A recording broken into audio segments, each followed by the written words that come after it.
Isinagawa ang Provincial Disaster Risk Reduction and Management Office o PDRRMO ang 2 araw na DRRM Caravan sa Commissary Capital Compound sa Tuguegarao City. Ayon kay Zinart Villamar ng PDRRMO na isa sa mga nangangasiwa sa naturang aktibidad, layo nitong tulungan ang mga barangay officials na bumuo ng Barangay Disaster Response Plan.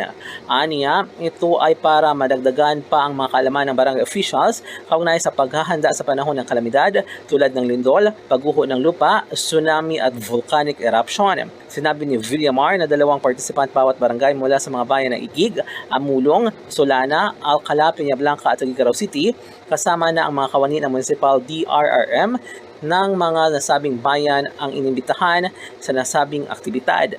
Samantala, pinangunahan ni Provincial Science and Technology Office District Officer Benjamin Nicdao ang pagbabahagi ng mga kaalaman na may kaugnayan sa 3R o Risk Reduction and Resiliency Campaign na makatutulong sa pagbuo ng Barangay Disaster Response Plan.